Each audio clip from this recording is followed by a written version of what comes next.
Assalamualaikum. Pernah dengar nggak? Menteri Keuangan Indonesia, Ibu Sri Mulyani mengatakan bahwa perekonomian global akan terjun bebas ke jurang resesi di tahun 2023, yang menyebabkan akan terjadi banyak PHK, permintaan konsumen menurun, dan akhirnya perekonomian pun ikut menurun. Kenapa sih resesi 2023 yang terjadi? Dan apa dampaknya bagi Indonesia? Terus, apa yang harus kita persiapkan untuk menghadapi resesi tersebut? Yuk kita saksikan pada video kali ini.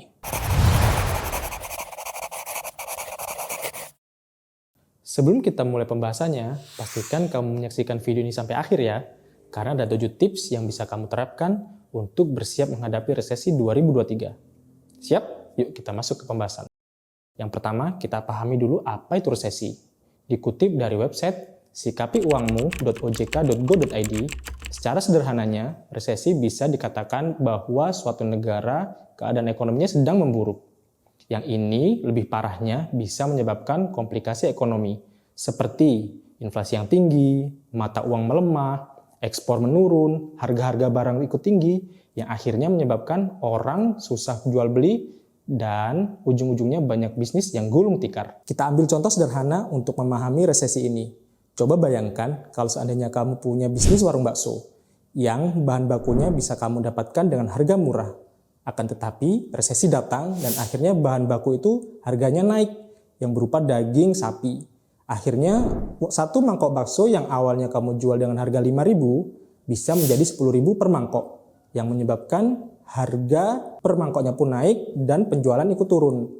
Cara kamu untuk mengefisiensi keuangan adalah dengan mem-PHK karyawan. Dan karyawan yang di-PHK ini akan kesulitan untuk memenuhi kebutuhannya. Ini adalah contoh efek domino dari sebuah resesi.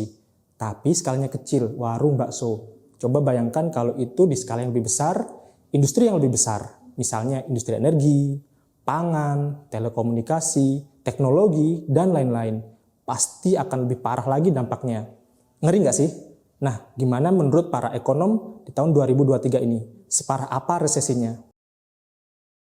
Menteri Keuangan Indonesia, Ibu Sri Mulyani mengatakan bahwa resesi 2023 ini terjadi karena kebijakan sejumlah bank sentral dunia yang menaikkan bunga acuan secara agresif. Tujuannya untuk menekan inflasi yang terus melonjak. Tapi hal ini mengakibatkan penekanan pertumbuhan ekonomi di berbagai negara. Penyebab lain dari resesi 2023 ini adalah pertama, terjadinya perang antara Rusia dan Ukraina. Dari awal 2022 sampai saat ini pun belum selesai. Kemudian yang kedua adalah karena kedua negara ini merupakan penghasil pangan dan energi terbesar di dunia, akhirnya harga komoditas tersebut ikut naik.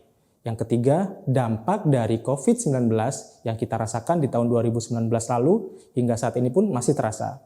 Itu adalah beberapa alasan yang dikemukakan oleh para ekonom. Lalu, bagaimana dengan Indonesia? Stop! Sebelum kita lanjutkan, pastikan kamu sudah subscribe dan aktifkan loncengnya supaya kamu bisa mendapatkan info terbaru seputar investasi dan keuangan. Sudah? Cakep. Yuk kita lanjut. Tahu nggak sih kalau Indonesia sudah beberapa kali mengalami resesi?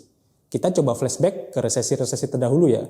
Resesi pertama terjadi pada tahun 1963. Pada saat itu, kebijakan pemerintah mengakibatkan inflasi besar-besaran yang disebut dengan hiperinflasi.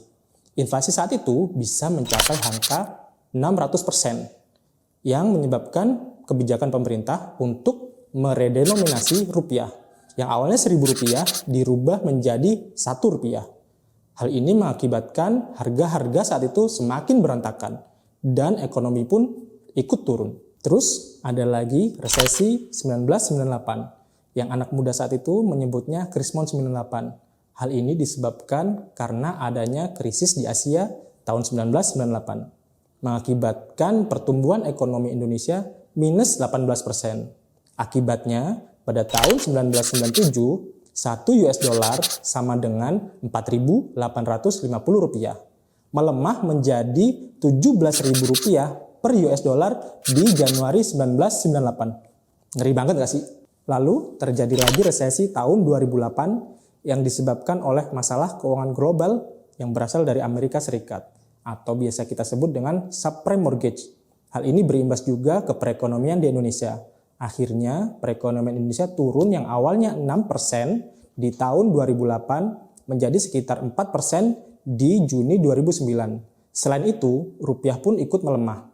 Yang awalnya $1 9.840 rupiah pada Januari 2008 menjadi 12.100 rupiah per dolarnya di tahun 2009 bulan November. Yang paling terakhir adalah resesi tahun 2020.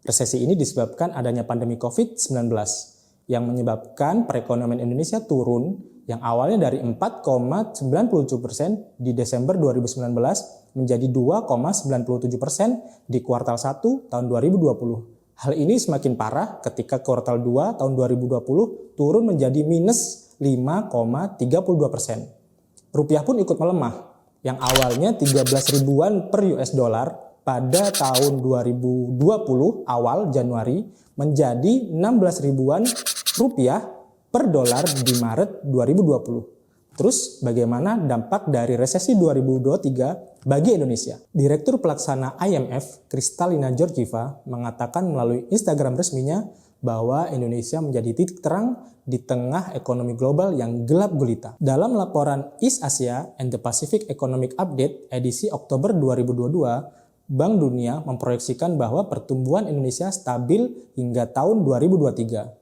Kemudian pada tahun 2022, pertumbuhan PDB Indonesia naik hingga 5,1%. Yang melanjut di tahun 2023, proyeksinya juga akan tetap di level yang sama. Sedangkan IMF memperkirakan bahwasanya perekonomian Indonesia akan turun sedikit di tahun 2023, tapi masih mampu naik di kisaran 5%. Mantan Menteri Ekonomi Indonesia, Pak Khatib Basri, mengungkapkan pandangan beliau mengenai resesi ini di akun Instagram pribadinya.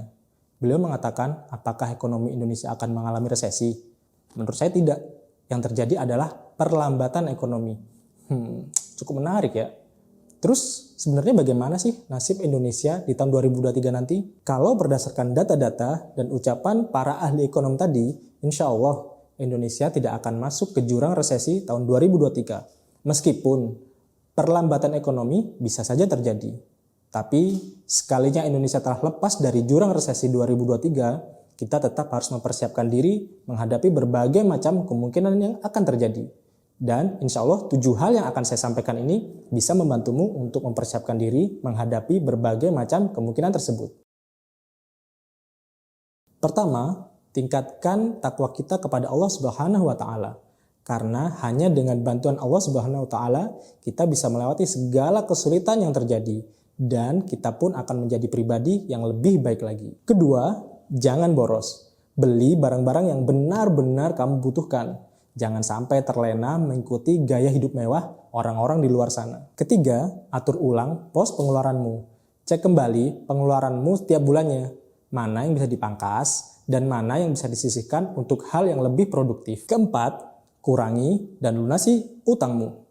Kalau kamu sudah mampu, bayar semua utangmu, jangan ditunda-tunda.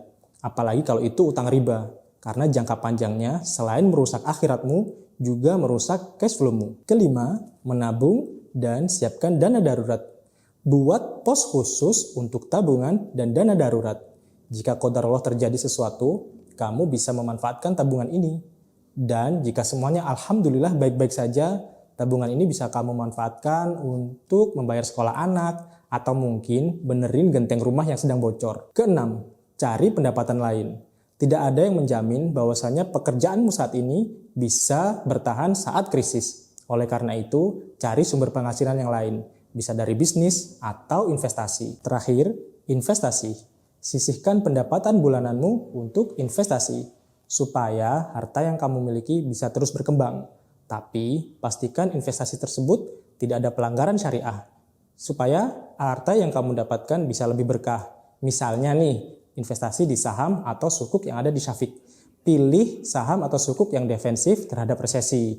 Misalnya kesehatan atau telekomunikasi. Semoga dengan beberapa tips ini bisa membantumu untuk bisa melewati resesi. Dan semoga Allah Subhanahu wa taala memberikan kita harta yang melimpah dan berkah. Kamu punya tips lain? Tulis di komentar ya.